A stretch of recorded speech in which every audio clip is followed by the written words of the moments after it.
country would get a big cut of the oil revenue. You mix that in with a big financial aid package for the country as well, and you ultimately get a big happy deal, right? Think about the components of this deal. The previously untapped oil gets drilled. The oil gets piped through the new pipeline to the sea, so it can be shipped out to market. So the oil companies make a killing on that.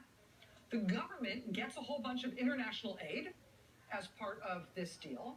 And, of course, they get lots of new oil revenue. And because of the deal, the people of the country are guaranteed by the terms of this deal that all the new oil money, all these new oil revenues coming into the country, they won't just go into the dictator's pocket. They won't just turn into tanks and weapons.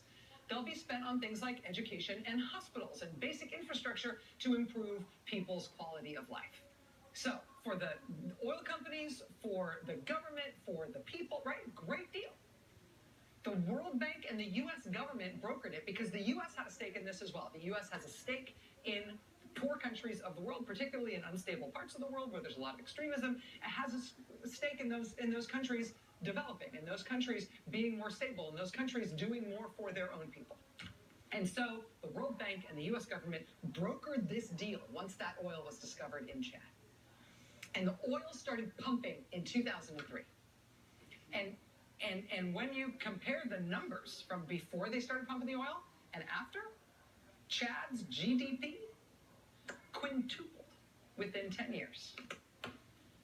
But you know what happened there? Once all that money started flowing in, the dictator in Chad decided that he didn't actually really like this deal anymore.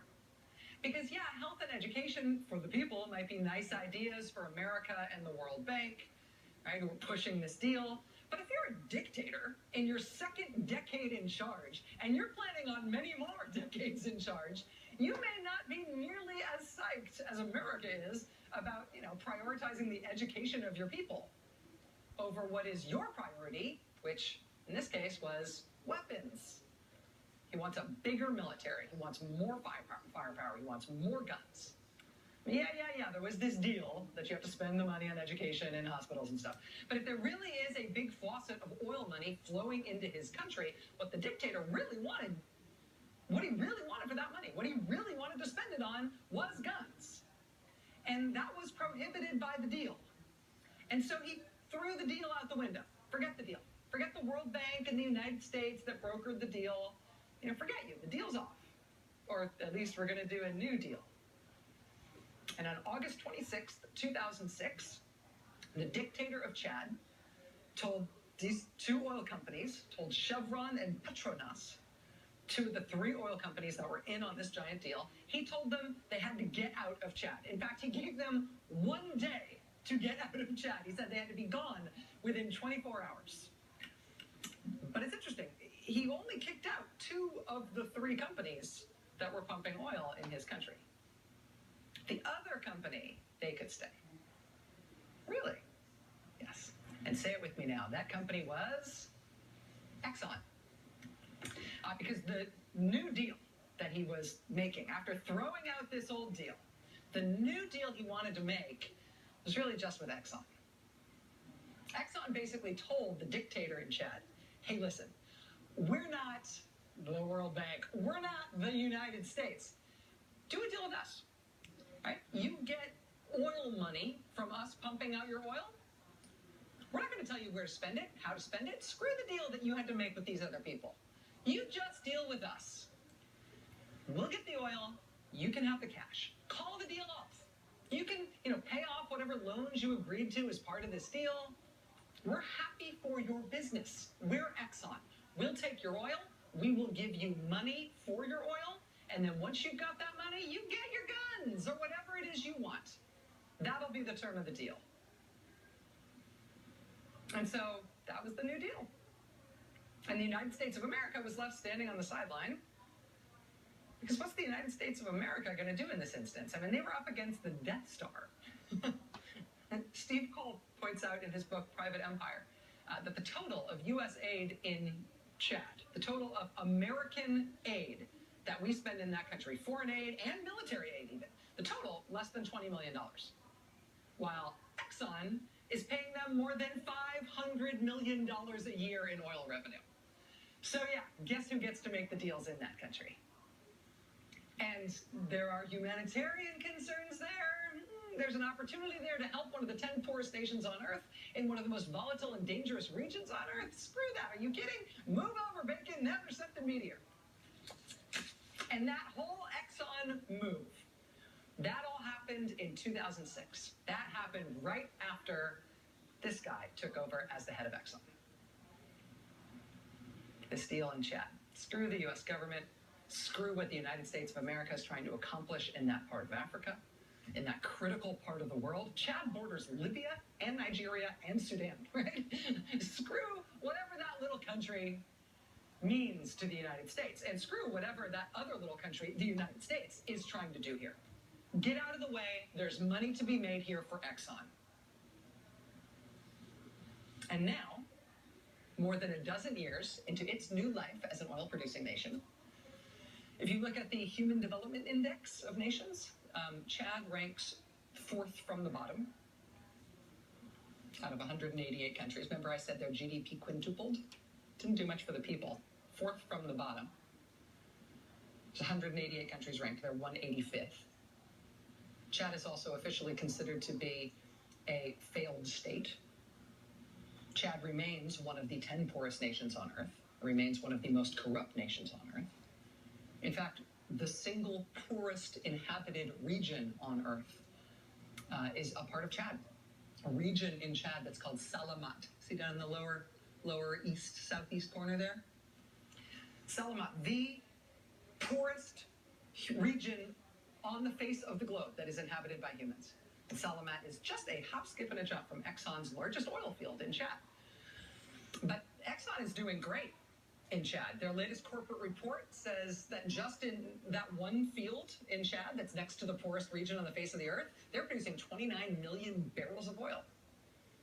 And under the New Deal that Exxon cut, that oil flow out of the ground in Chad, which has been so good for Exxon, it has led to Chad's dictator spending at least $4 billion on weapons. And that is something that the United States government saw coming and tried to prevent, because it is not in the interest of the United States. The reason it happened anyway is because it was in the interests of Exxon. And Exxon has its own foreign policy that is frequently at odds with the United States.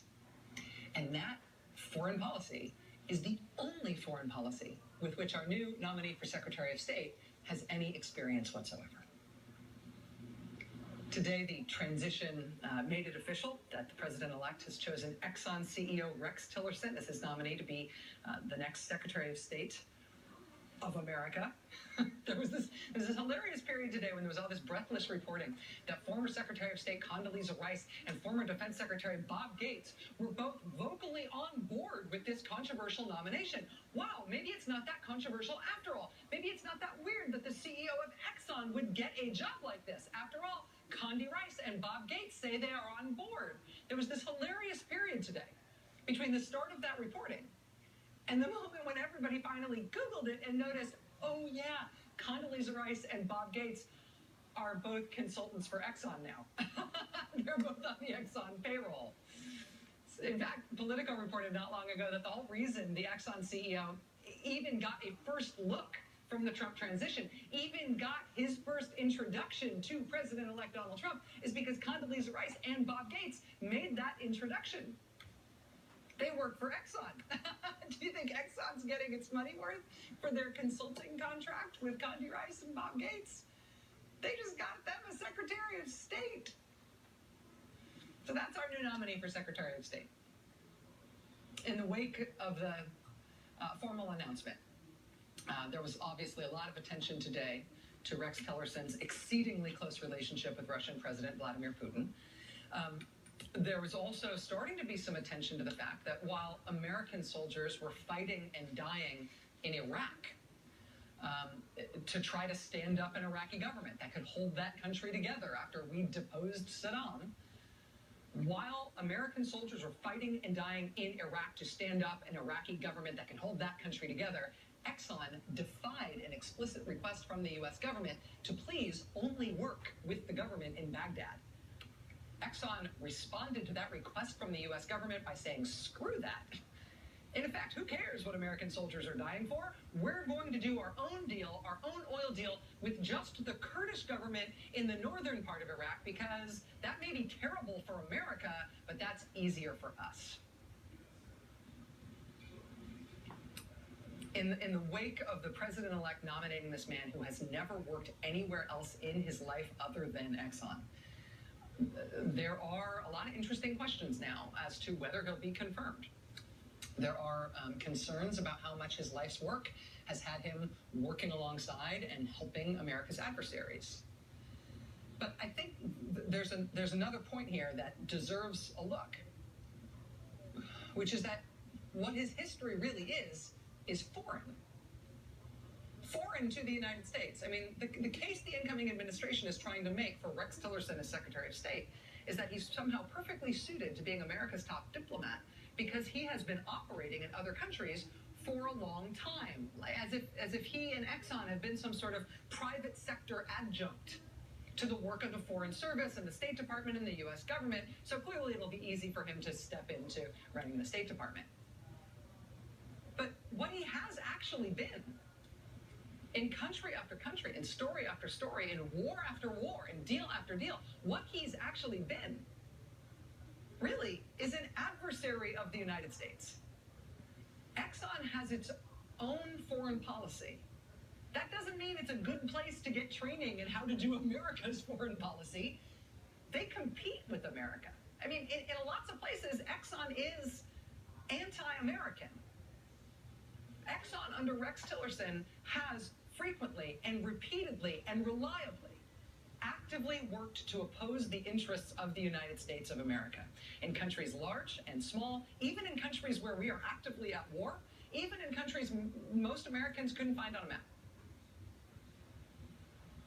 No nominee for Secretary of State has ever been rejected by the U.S. Senate, nor has any Secretary of State nomination ever been withdrawn since the Secretary of State position was created in 1789. Then again, we've also never tried to put anybody in that job whose experience for the job is a long list of him defying and opposing and undermining and fighting against the United States of America. That we've never tried before. But apparently that's what we're going for now. A lot of people are saying Rex Tillerson's nomination won't pass, that it's too controversial. I think it will pass. I think Republicans will take a look at the patriotic implications of this and the partisan implications of this, and they will decide they will go with partisanship. If I'm proven wrong, I'll be delighted. But in this case, looking at somebody who has worked against the United States of America will freak them out less than the prospect of angering or alienating the incoming president of their own party. Mark my words.